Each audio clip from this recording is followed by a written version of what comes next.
I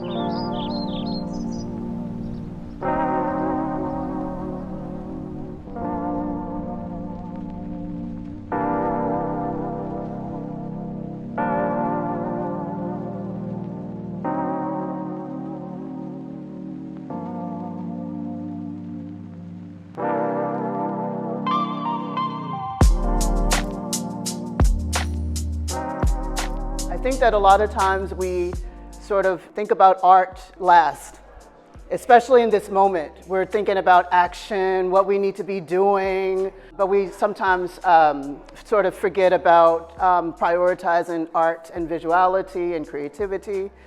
And so I want to talk about the space for art. And another thing that I want to talk about is just sort of nature and ecology too, and what that means in Houston.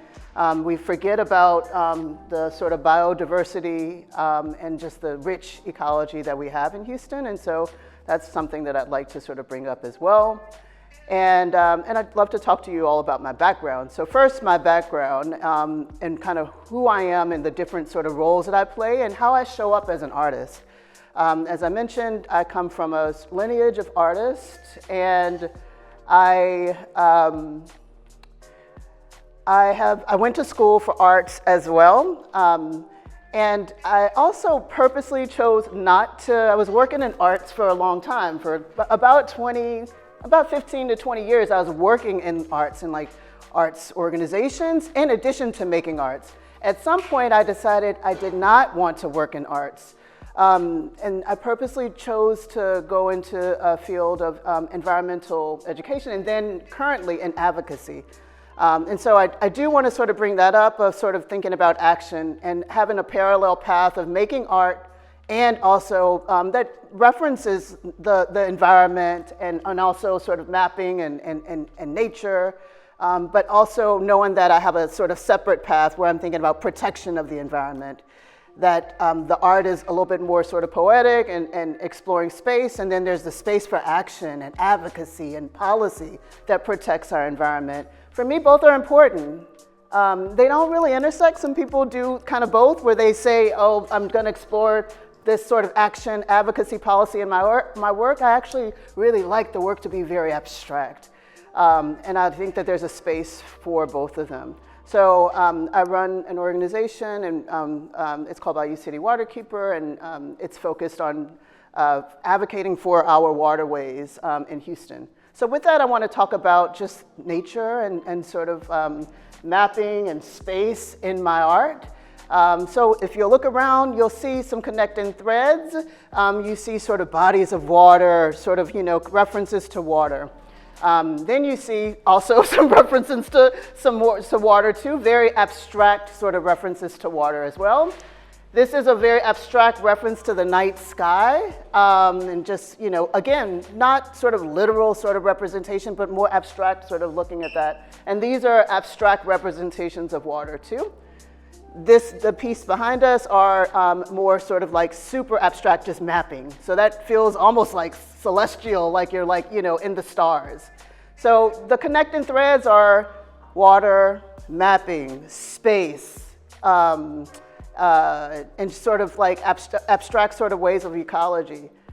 I've been doing this work for about 25 years. I started off doing this work, and I'm a native Houstonian. And I think growing up in Houston, I think I left Houston, went to school in Chicago. And when I was in Chicago, I was just yearning for Houston. I realized that there is something really unique about Houston. There's a term they say urban. It's a really awkward, weird term. It's R-U-R-B-A-N. And I heard someone use that term to describe Houston, because there's moments where you go to different parts of Houston, it is rural and urban at once. This is the beauty of Houston for me, to kind of grow up and seeing these different spaces where you see nature, or you just see just a sort of plot of land, or you see pockets of water and bayous. We are called the Bayou City, but you also see like urban, you see buildings and a major sort of booming skyline. So I think the main thing is leaving Houston reminded me of the sort of richness of ecology and nature that Houston has. I didn't really realize that when I was growing up. It took me sort of leaving the city to think about, oh, I see, I don't see just like sort of like the urban nature of Houston, but how do I see water? How do I see like the ecology in Houston, and how am I inspired by that? And I think that the other piece is that you see water, and I think a lot of that is just my work that I do. But I also have proposed, really, I think that we situate ourselves around land first, but water makes up most of the world. And so how do we think about, in a water city where we call ourselves the Bayou City, how do we see water? How do we see water? Like, how do we connect and go to like our bayous? How do we see the in-between spaces that are both water and land? We call those transition zones. Sometimes we call those wetlands. How do we see that? So I just want to sort of talk about that and just being inspired by nature in the work. And then just more abstractly, then how do you take it to the next level? And just think about straight, abstract, sort of make it abstract work. And so I wanted to have the latitude to kind of make this my own language. And so that's where the abstraction is, where you see this could be water, but it also could be just an abstract piece. And so I'm just kind of thinking about these sort of, different sort of bodies and in nature as inspiration, but I'm not married to it being recognized and representational. How can I sort of kind of use that as a sort of starting place to create a sort of new language and a new experience? I think the thing that I'm sort of playing around with is also just mapping as well, without sort of saying it's like mapping. These pieces are sort of like unique pieces, these here, and I forget I had these too. I started off doing those earlier on before I even was doing painting and photography, and so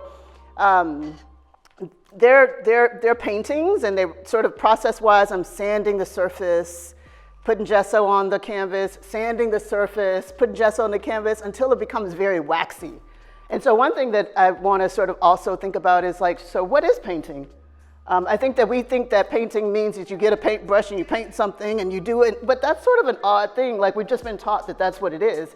This paintbrush has some sort of animal hair on it, and we make some kind of, get pigment on it, and we make something. But how can we interrogate just the nature of painting? Can painting be sculpture? And so these are paintings, but then you kind of look at it and you're like, oh, there's space behind it. It's not just about sort of like this two-dimensional space. So I think just, again, just the idea of like space, mapping, nature, and just sort of like the moment to sort of pause and reflect. I brought a few catalogs from my previous show. It's not a lot. I had a show at Lawndale Art Center. And so I had some extra catalogs. If folks want them, you're welcome to look at those. And I encourage you to get the exhibition statement that Eden printed out. So if you want more context on me and my background, and otherwise I'm here, and you can come ask me any questions that you might have. So thank you so much.